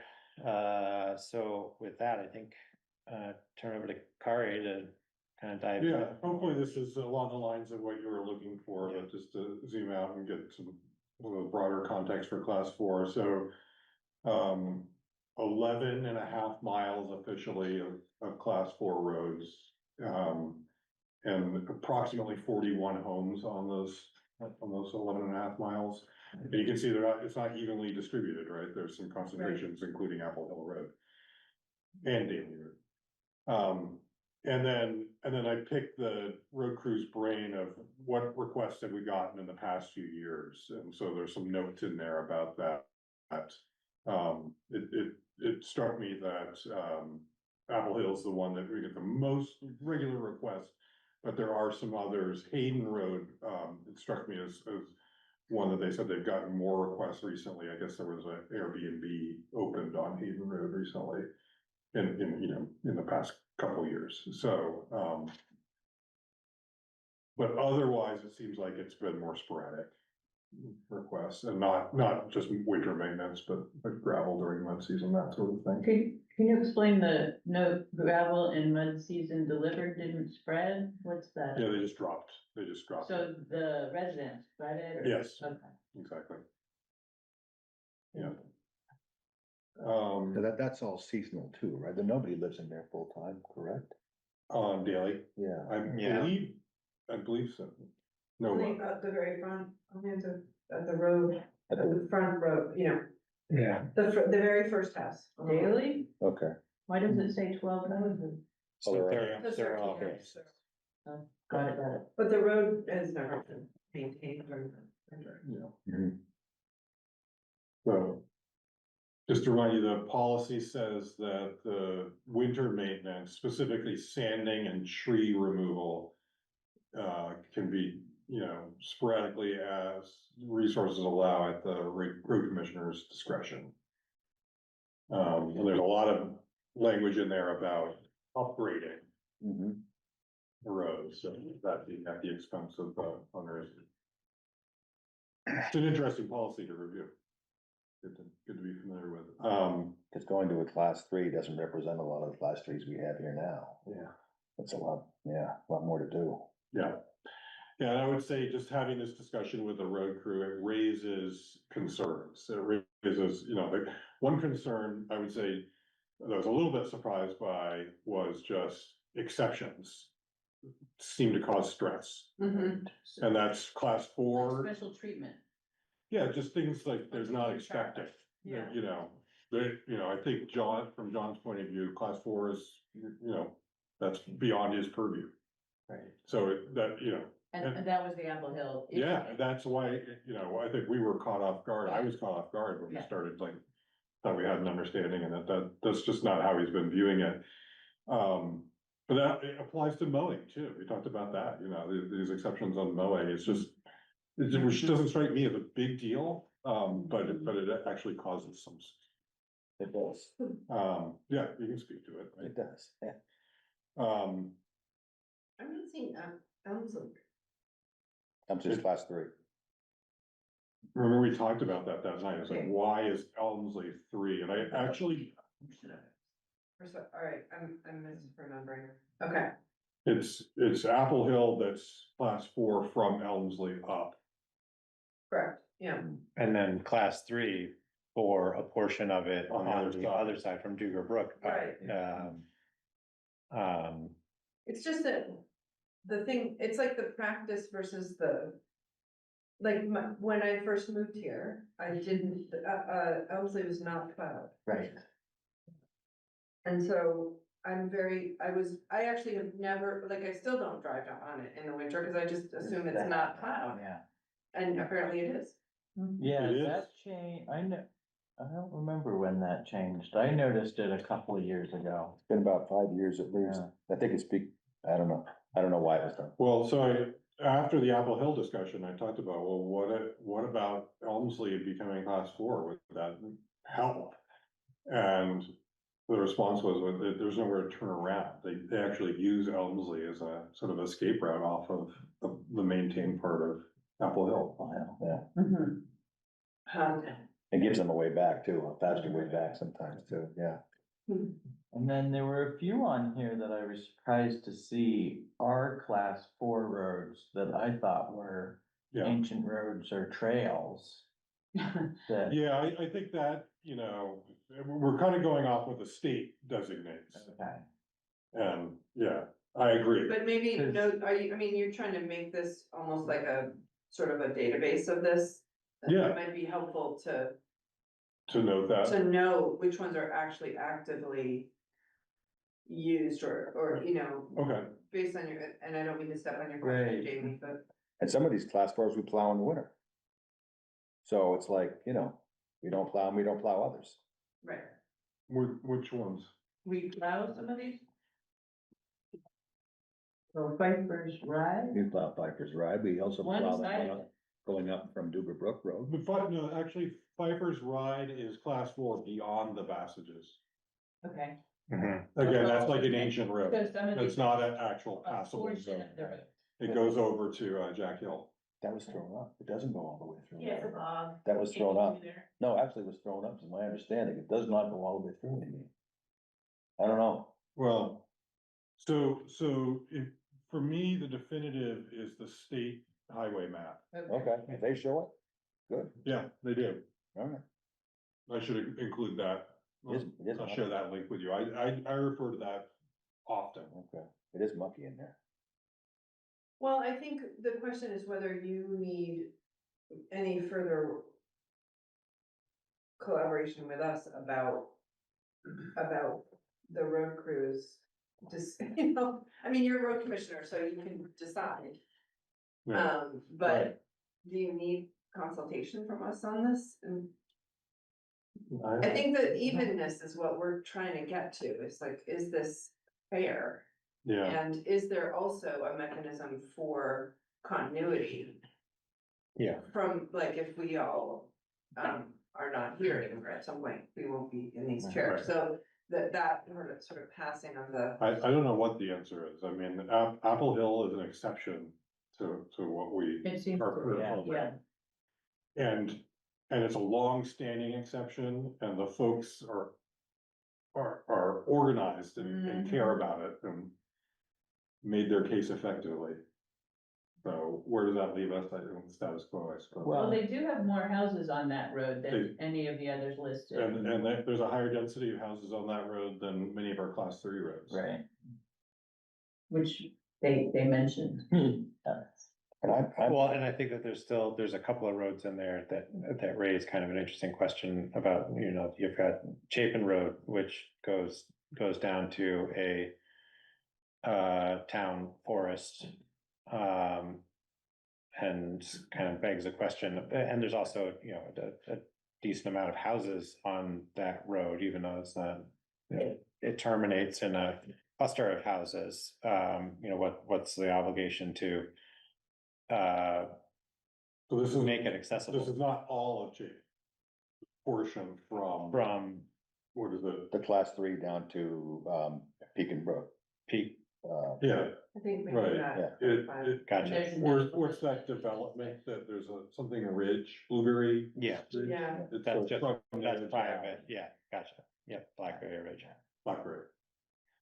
And, I mean, I think that from my perspective at least, I think that there's probably room for some dedicated conversation around the kind of status of some of these roads, and looking at some of the class 3 roads that only serve a couple of houses, class 4 roads that serve a number of houses, not necessarily that they'd be upgraded, but I think whether there's some reciprocity, or not reciprocity, but some kind of equity in like what those classifications are, and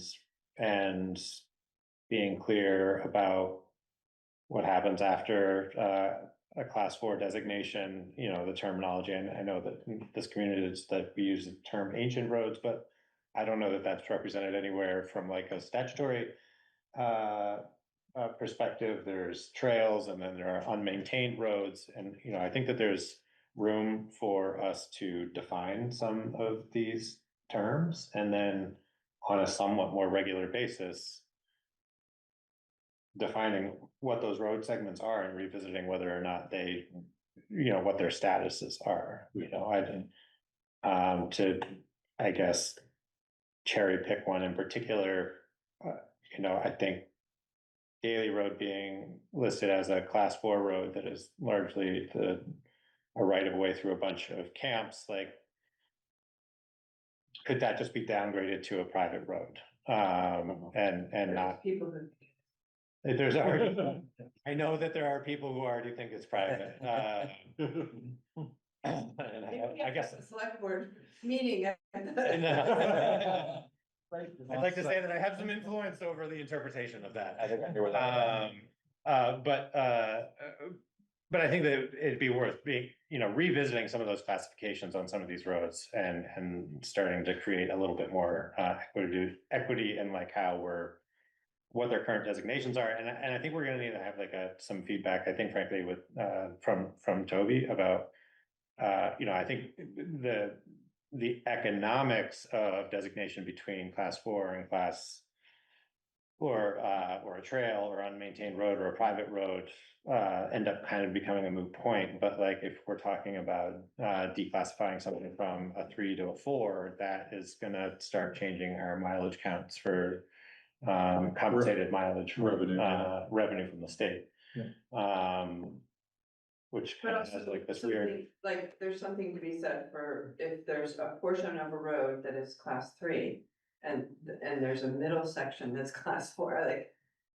And we're trying to reduce the burden on the road crew. Yeah. Is part of the goal here. Yeah. It's one of the aspects of this. Could be. So, there's something in there where like simplifying seems. Well, and I wonder,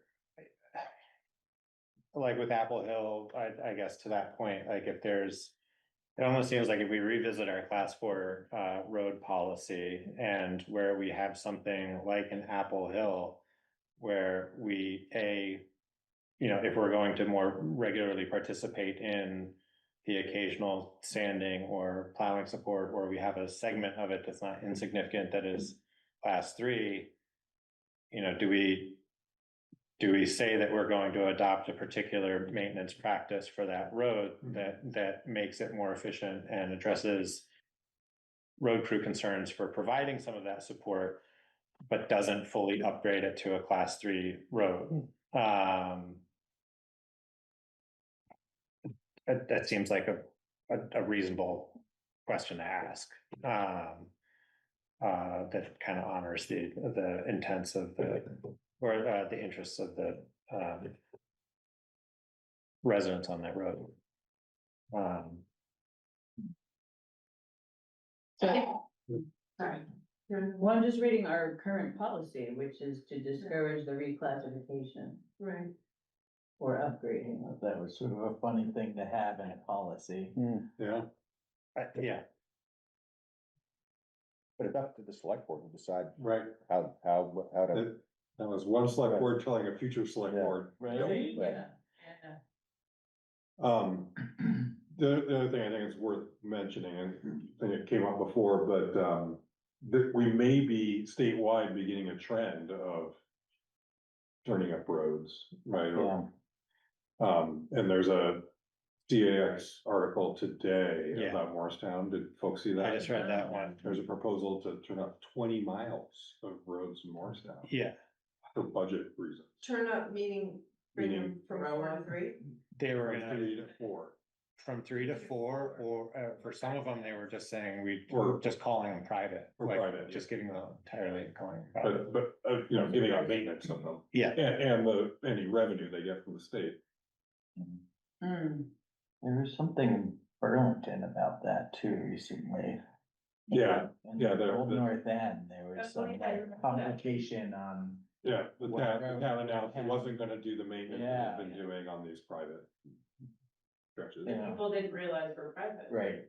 I mean, it seems like if we get, well, for one, we kind of open up the class 4 policy because it seems like there are some things in there that maybe we just want to enhance some language, but like, if we have a list of roads that we acknowledge have a certain maintenance practice because of the number of houses on them, or, agreements that have been made with residents, like, we can revisit that on a regular basis, but like, let's put a stake in the ground and say that we've had this conversation, and even though they are class 4s and we have other class 4s, that we acknowledge that these roads are going to have a certain degree of consideration, for regular maintenance, consistent maintenance practices. And then defining what that is. Seems like something we could maybe, punt down to the ordinance advisory committee and. Thank you. More roads. More road stuff. Just to remind you that there's also, the winter Maintenance. operations maintenance plan or operation plan. And that touches on some of this, right, or could. Good to talk with the road crew some more. I'm sure you have about all this anyway, but you know, yeah. It's just a consistency thing for me that Right. I'm having trouble with, Yeah. because I just feel like if people on another class 4 road knew that they could call the town office or call, you know, and say, hey, we need some sand. And I don't think Apple Hill's being egregious about it, Right. like, they're saying like, it was the day we had a quarter inch thick of A ice, few you know? times a winter, yeah. But anyway, just feel like there's an equity thing here. And, you know, it's the road commissioner, the way this is written, it's the road commissioner's That discretion. discretion. So I just want to be Yeah, supportive I of our appreciate said road that, commissioner. yes. Yeah, I think That's that's all true. I want to recognize that I don't think that the requests are egregious, but also. We haven't had requests made, so I feel like if we identify if we identify the other road segments that would potentially want to see a. Equitable level of service and pose that questions to those specific residents, like this is what we're considering. Do you want to be identified as one of the roads that gets a particular maintenance? Right, I mean, and then it's just a matter of budget, right? So, and then working with the road crew to make sure that their ability to perform the work in a way that they feel is so safe. safe Yeah. and efficient. I think that starts to check a lot of those boxes. And then, you know, if there are class 4 road designations where they're not really serving any houses or seasonal houses, and, you know, the residents are not requesting that, then they stay off of the list. They don't have this particular call out, for extra services. I'm getting into verbal diarrhea, kind of, Yeah. but. Yeah, my concern is just adding to the burden. If this results in more work for them, more even. Yeah. Brain space to be devoted to it, then. Right. It's a concern. Well, yeah, do we need to have a focused conversation about whether Apple Hill, if they're gonna get winter sanding, need to be at class 3? I think the status quo is workable. And the road crew thinks so too. Yes. Right, and I feel like, you know, the question keeps coming up, the equity question of, well, what if we're suddenly bombarded with all these other roads? If that If happens. that happens, we can figure it out then. Yeah. Right, like. Right now, it is what it is. I mean, this is. I the just, extent of it. I would just. I don't disagree with. I understand, I would say you've done the work so far. Yeah. Here, I would just kind of. Provide a little more detail so that if you are asked to look this up again, Mhm. it's Right. here for you to Yeah. refer to. Yeah. And It's a or. good resource. All right, and I think having this kind of reviewed under the context of the other road stuff that the ordinance and policy kind of committee have been Yeah. chipping away at Mhm. wouldn't hurt, just for continuity's sake. Specific output for now. Craig, you had mentioned that you were looking for some specific feedback on. Is that relative to the road maintenance? Oh, no, that was the truck, never mind, we'll save that for the report. So, moving on to administrative, items, we have the approval of the Jan 12 and, Jan 26, select board meeting minutes. We postponed the January 12th, so that, Shannon have the opportunity to make some verbiage adjustments. Did everybody have a chance to review those? Look like they, Yep, looks good. yep. Yeah. And was everybody able to review the January 26 minutes? Yeah, I just had one question on that one. Under the select board attendees, you listed, Shayna, the in-person ones. Can you add me to the select board attendees? So it's not confusing and just, you could put. Yeah, okay. Sorry like, about that. Parentheses Zoom or something, whatever you want. Thank you.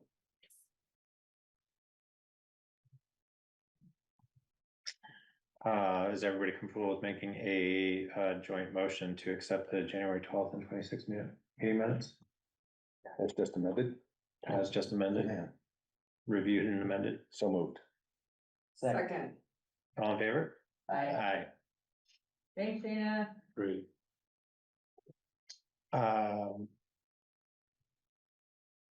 Board orders were posted to the shared drive as well. Everyone's had the opportunity to review those. Are there any questions or dialogue on the board orders? No. All right. I get a motion to approve and sign the board orders as posted to the shared drive and prepared by Kari.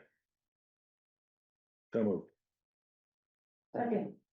All in favor? Aye. Aye. Thank you. Thank you, Sarah.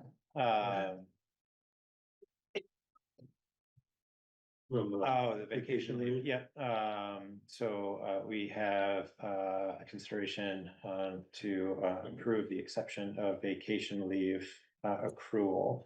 So the way I read the minutes from April 24th and our personnel policies. Oh, okay. Barbara's vacation leave, we ran into reaching the maximum accrual. That wasn't clear to her. I wasn't clear that she was approaching that maximum. It's a total of what, 51.75 hours. I would suggest that you make an exception and allow her to exceed the maximum that's in the minutes of that personnel policy. I'd say relative to Barbara's service to the community and in this role, that seems like a pretty reasonable exception to make. Yeah. Agreed. Are there any objections? Anybody wants to go on the record? No? That's what I thought. Can I entertain a motion to approve that exception and authorize Kari to, I guess that would be to pay them out according to their accrual? To do the full accrual now, and then when Yes. Barbara retires, she would take any unused portion payment. So moved. Thank you. Second. Great job. All in favor? Aye. Aye. Thanks so much, everyone. And of course, thank you so much, Barbara. Reports. Tegan. Big day tomorrow. Sometimes. Yeah. So the town report went to the printer last week for final printing, so that should be coming down quick in the mail anytime now. We got the ballots for the Washington Central and the local and the Career Center election, which I love having 4 ballots for 2 different elections going through my office right now and making sure nothing gets mixed up. It's great.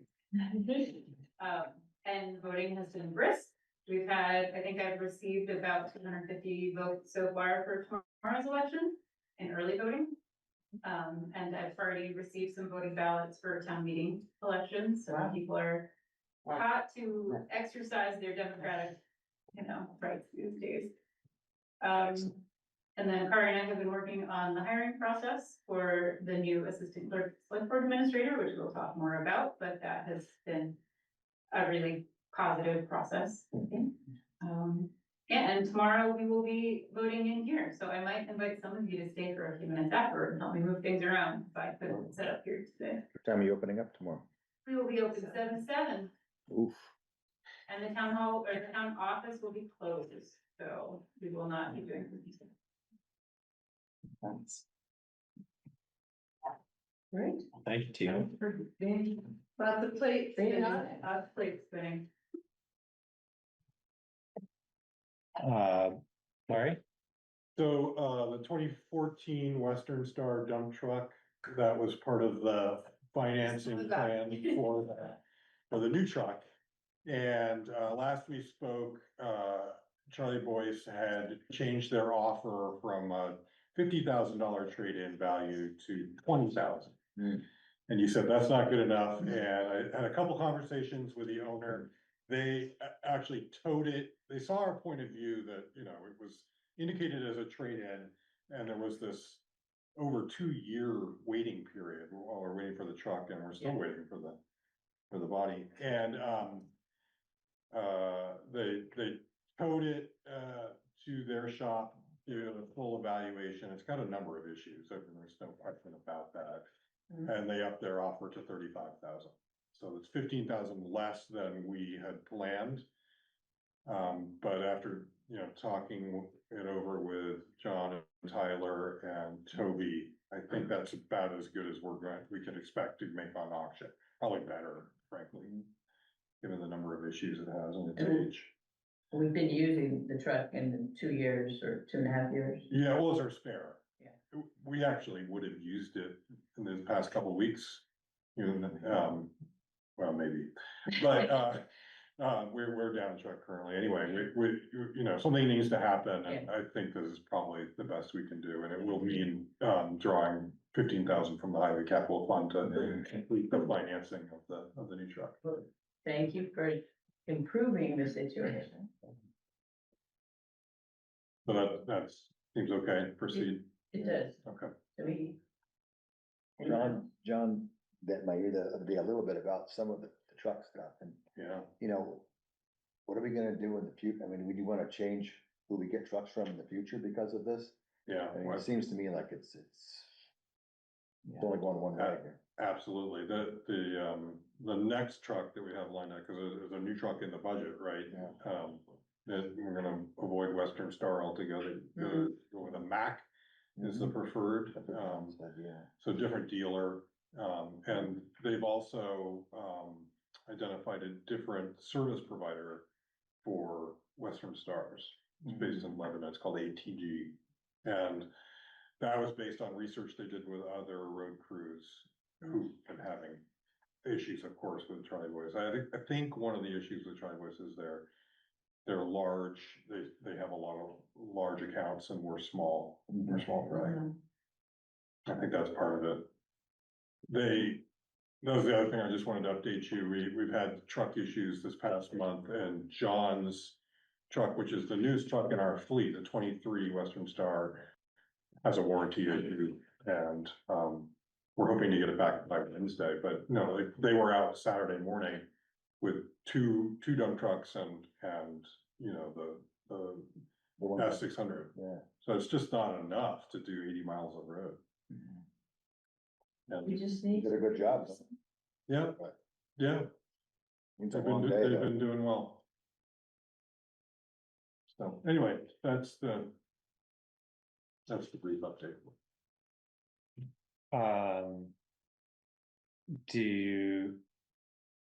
you need any specific direction or approval from us one way or the other to, on what to do about the Western Star, or? I can proceed if it's just, if we've got consensus. You'll have to make a motion to draw from the highway capital equipment fund eventually, but we're not there yet. Okay. We're still waiting on the body. Any update there? That was 4 to 6 months from when we approved it in December, so hopefully by this summer we'll have it. Be good. We won't have it for this plow season.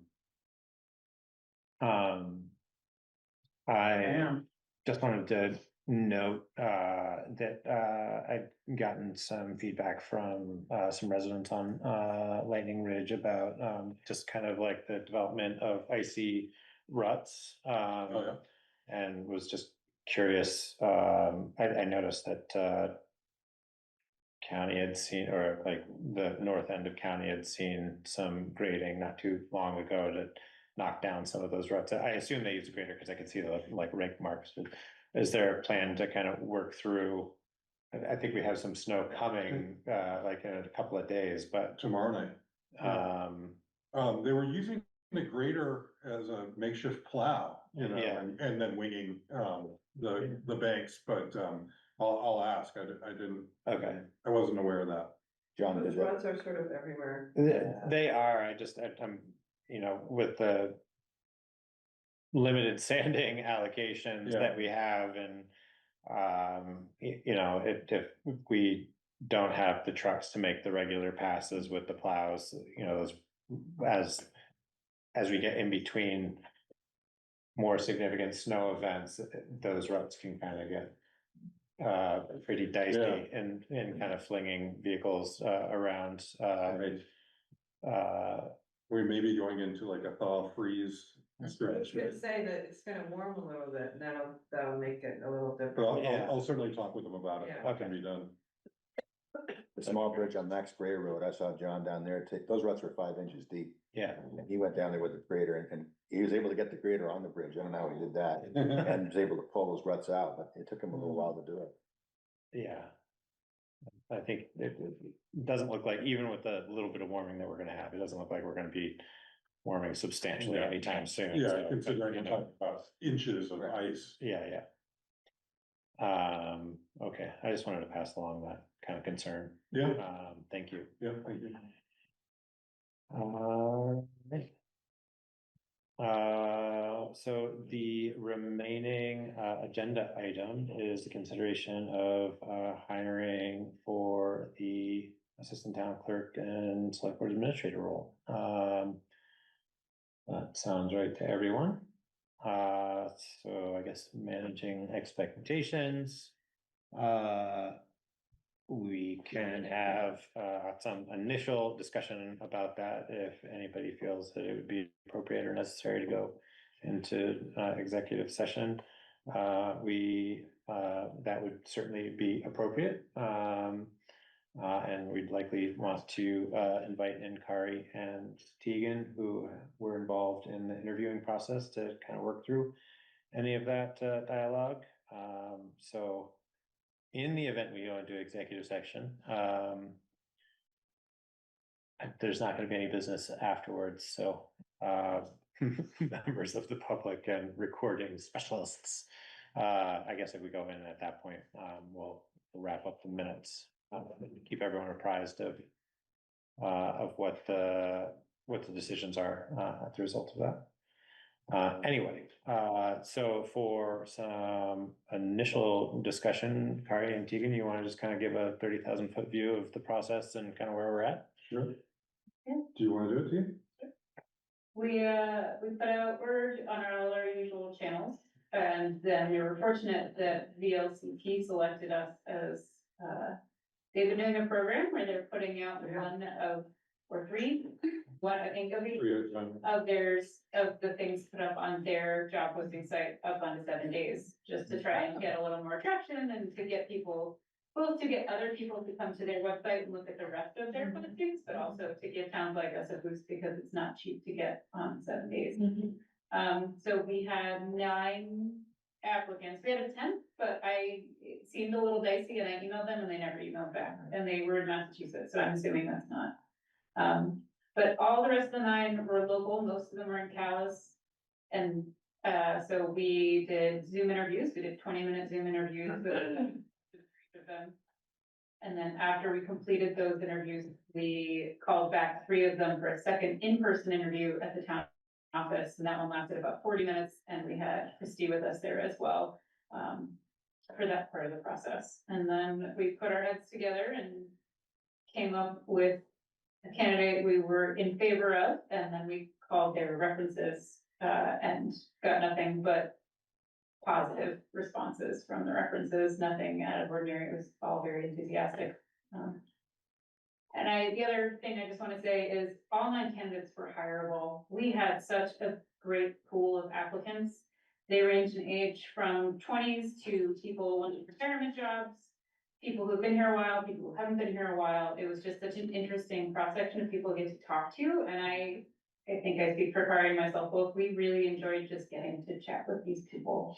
So I also, in this process, I learned that Hardwick is hiring a full-time assistant clerk. Marshfield's still looking for an assistant clerk, some other places were, so I felt comfortable sending them that information so that they could hopefully find a spot, because they all seem like people who would be assets for towns.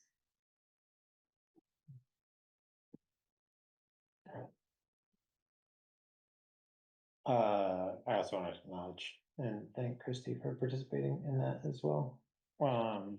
As a representative of the select board. Thank you. I enjoyed the process, and I agree, all three of the folks I met in person were outstanding.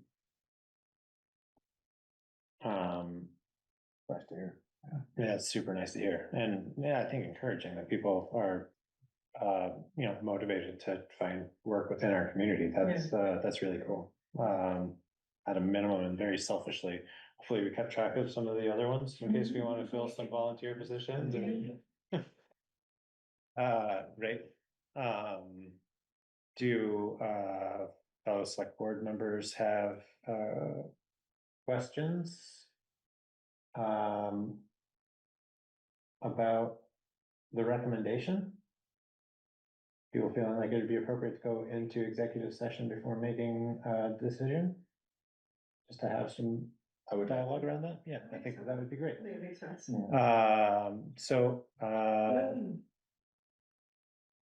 Per the one Vermont statute 1, section 313A3. Why am I struggling over this so much? The words are right in front of me. It says state instead of state. Yeah, it does. Relative to the appointment of an employee and the evaluation of a potential hire, I would like to entertain a motion to go into executive session, inviting in Kari and Tegan to speak to their recommendation. So moved. Second. All in favor? Aye. Aye. Thank you very much.